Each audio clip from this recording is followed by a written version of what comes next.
juste d'ouvrir, ça permet l'accueil, ça permet aussi de diminuer les stigmatisations, j'ai envie de dire.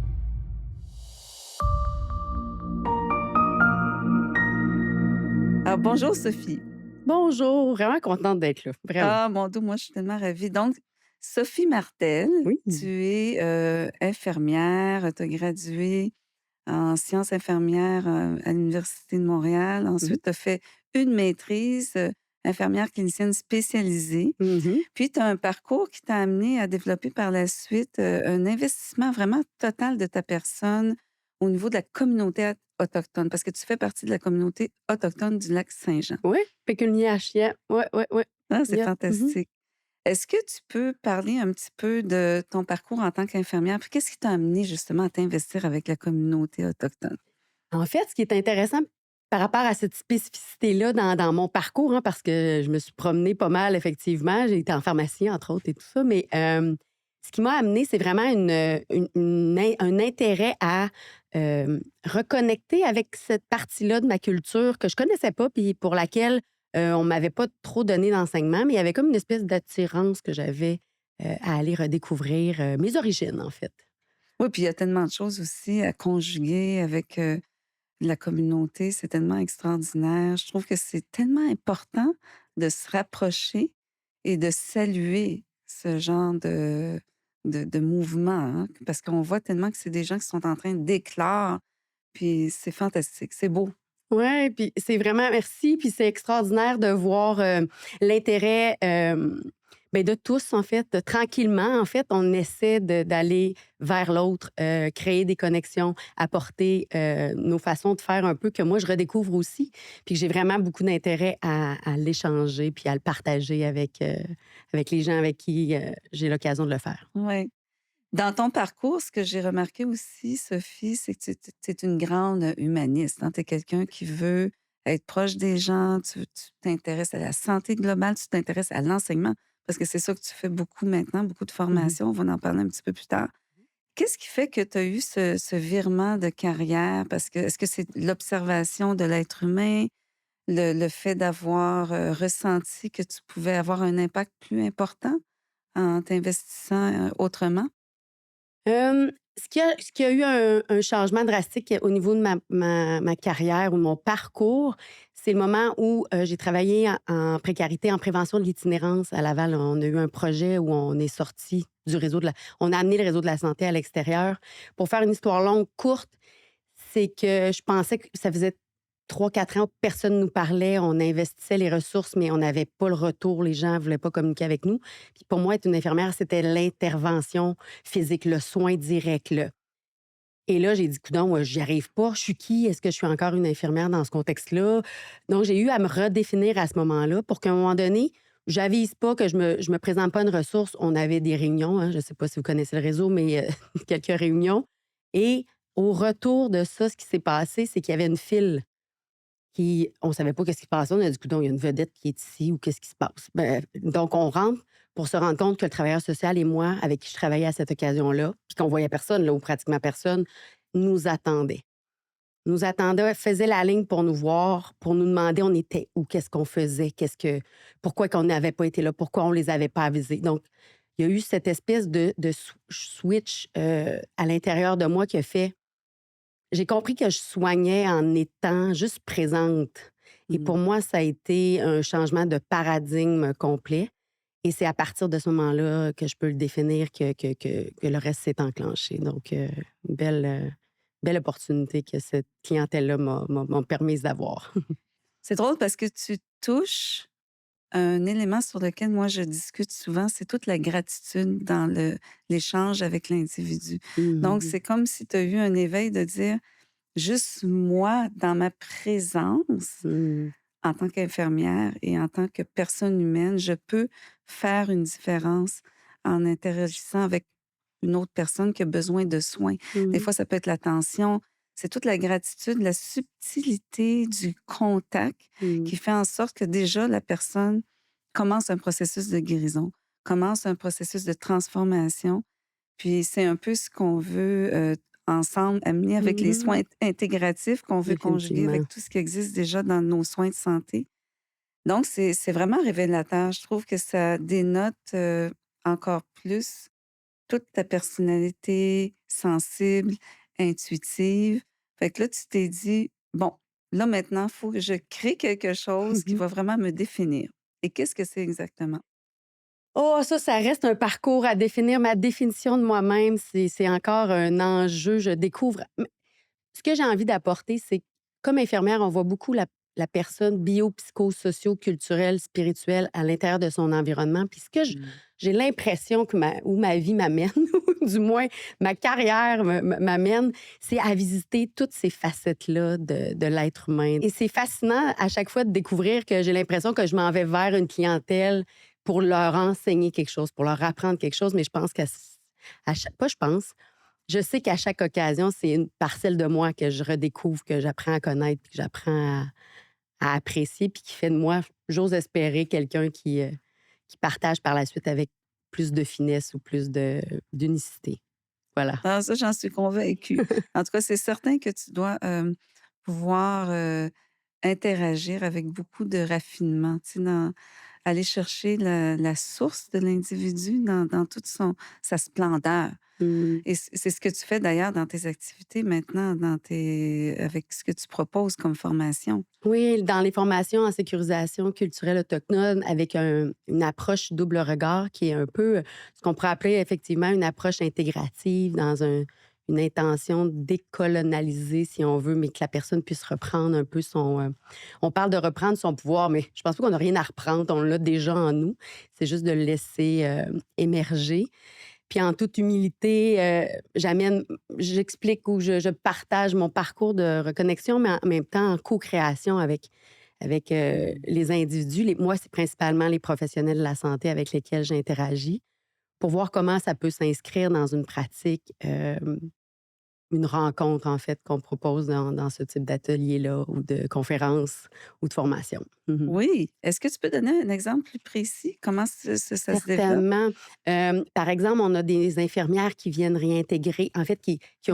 ont eu l'aimable bonté de vouloir s'intégrer à notre culture. Donc, on a 1000 infirmières au Québec qu'on accueille pour venir contribuer, en fait, au réseau de la santé. Et j'ai l'occasion, avec le cégep, par exemple, du Vieux-Montréal, où on les accueille, de pouvoir aller former un cercle de parole. Donc, juste d'ouvrir, ça permet l'accueil, ça permet aussi de diminuer les stigmatisations, j'ai envie de dire. Puis, et il y a des beaux échanges de la part de ces étudiants-là qui en ressortent en se disant: «Ça m'a ramené que moi aussi, je vis ça, moi aussi, mais ma grand-mère faisait ça, moi aussi, dans mon environnement, c'est ce qui se produit». Des beaux échanges, des belles collaborations d'humain à humain, puis on se place en cercle, donc ça crée déjà une différence, qui existe habituellement moins, dans nos institutions, là. Tasse les Oui. chaises, on fait de l'espace, puis on s'installe en cercle. Ben, c'est tout dans la valorisation de l'individu, puis dans la relation. Puis j'aime beaucoup quand tu utilises le terme de co-création. Mmh. Parce que quand tu es soignant et que tu aspires à développer des soins intégratifs, puis que tu as un patient ou un groupe Mmh. devant toi, puis que tu vois rehausser justement l'estime, toute la conscientisation, c'est dans toute la finesse comment Mmh. on amène les échanges. Donc, je trouve ça tellement extraordinaire. Bravo, Sophie, pour tes initiatives. D'ailleurs, il faut que je dise, tu portes tellement un beau chandail de la couleur rouge. Ben, c'est plus Ouais, non, mais c'est ouais, ça, c'est comme merci. la couleur pour moi, c'est proche du rouge, mais c'est le cœur et Ouais. c'est ce que tu représentes. Ah, mais je le prends, merci, je l'accueille, mais ça résonne. Ça résonne Oui, très bien, c'est le ça, cœur résonne. Nos cœurs résonnent avec, beaucoup d'amour ici, merci, vraiment. exact. Mmh mh. Est-ce que tu as des exemples dans ce que tu observes dans toutes tes activités, ton Mmh. expérience, hein, parce que ça fait quand même, 26 ans que tu es, professionnelle, active, des actions qui ont fait en sorte que l'individu qui souffrait, par exemple, d'un trouble de santé mentale, Mmh. ça peut être l'anxiété, un choc post-traumatique, et grâce à une approche alternative, a pu avoir un regard différent et rehausser justement sa qualité de vie. Certainement. Si on continue dans le point de vue d'une pratique autochtone en double regard, mais c'est intéressant d'aller voir comment on peut utiliser l'être dans son tout, j'ai envie de dire, comment Mmh. utiliser les éléments pour les Autochtones, on fait partie du tout. Donc, de savoir que tu peux être soutenu si tu vas tu sais, dans la forêt. Puis ce qui est intéressant, c'est que maintenant, la littérature nous mentionne, le Collège du médecin nous a dit, aller faire des marches en forêt. Ben, ça fait longtemps que donc c'est intéressant comme quoi, donc en santé mentale, c'est un peu ça, hein. Quand on revient à la source, puis juste se dire: «Qu'est-ce que j'ai alentour de moi déjà qui peut m'aider, qui peut me rétablir, m'aider à me rétablir?» Puis, ce que nos aînés mentionnent, ce que les aînés m'ont dit, ben c'est en premier, tu sais, reviens vers toi, reviens vers Mmh. toi. É Écoute Sophie, écoute. Il dit: «Tu 2 oreilles». Ouais, c'est ça. Puis une bouche. Il dit: «Là, il dit: «Tu 2 oreilles pour écouter, alors écoute plus que tu parles». Comme vous pouvez voir, j'ai encore des apprentissages à faire dans cette culture, Je pense mais qu'on en a tous. je fais mon parcours Mikana dans ce sens-là avec beaucoup d'intérêt, mais aussi beaucoup d'humilité. Donc, je pense que si on prend l'occasion de revenir à soi, de regarder autour qu'est-ce qui se passe pour Mmh. aller peut-être chercher de l'information, pour regarder des animaux, par exemple, des fois, qui vont se comporter, puis tu fais: Mmh. «Hey, je pourrais peut-être essayer d'imiter ça». S'ouvrir à s'ouvrir. Oui.